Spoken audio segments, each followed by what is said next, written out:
Shalom saudara terkasih dalam Kristus Yesus. Kehidupan ini ibaratnya sebuah sekolah yang disebut dengan sekolah kehidupan. Dalam sebuah sekolah tentu ada ujiannya, supaya ketika dia lulus dalam ujian, dia akan naik kelas atau naik tingkat, next level. Tetapi ketika dia gagal, dia akan mengulangi proses yang sama. Dia harus belajar pelajaran yang dia tidak lulus tersebut. Nah, ujian dalam kehidupan kita orang percaya itu bisa berupa badai. Badai dalam kehidupan kita bermacam-macam. Mungkin dalam kegoncangan dalam ekonomi rumah tangga atau sakit penyakit. Ada banyak hal dalam badai topan dunia ini yang terjadi dalam kehidupan orang percaya. Seperti lagu sekolah minggu yang menggambarkannya seperti ini. Di badai topan dunia, Tuhanlah perlindunganku. Kendati goncang semesta, Tuhanlah perlindunganku. Ya Yesus gunung batu di dunia, di dunia, di dunia. Ya Yesus gunung batu di dunia, tempat berlindung yang teguh. Dalam suatu perumpamaan Tuhan Yesus pernah mengajarkan kita.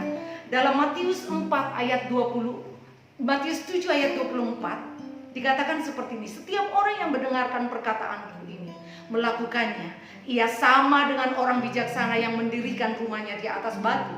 Kemudian turunlah hujan dan datanglah banjir.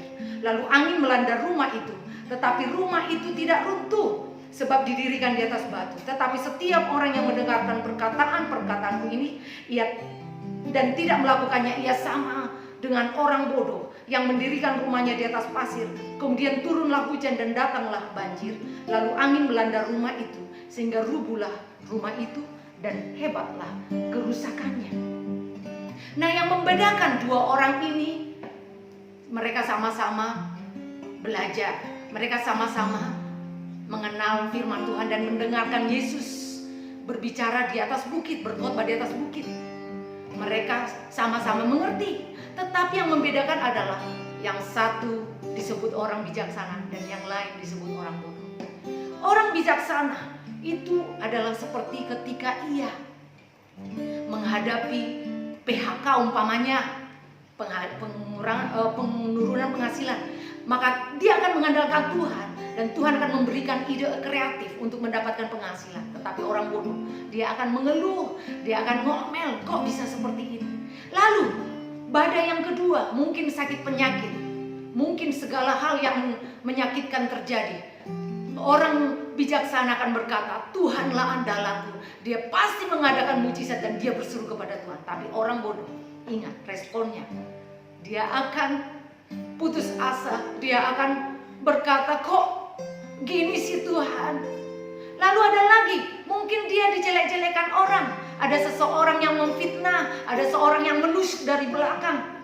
Maka respon orang bijaksana adalah dia memaafkan, dia mengampuni, dan dia memberkati dan mendoakannya supaya dia diberkati.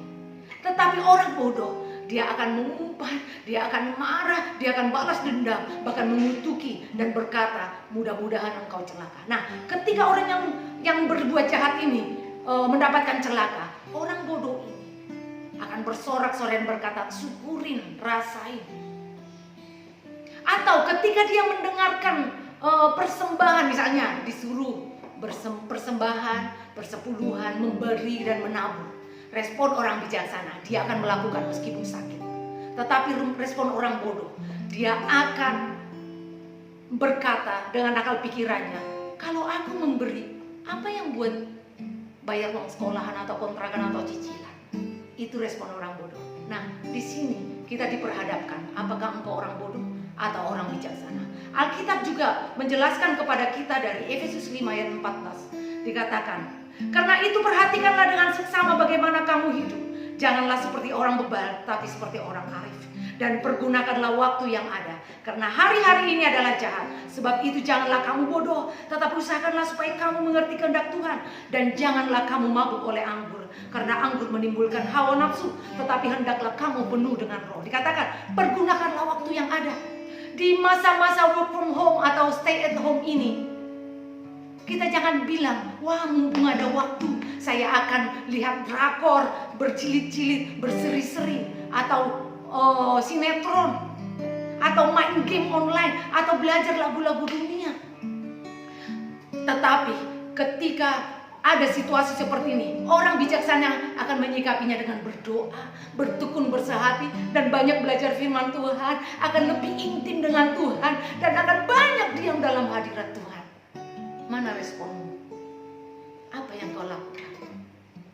Mari kita berdoa. Datanglah sekarang, penuhi kami dengan kuasa-Mu. Urapi kami sekarang ini dengan api Roh-Mu. Roh Kudus, ini hamba-Mu. Roh Kudus,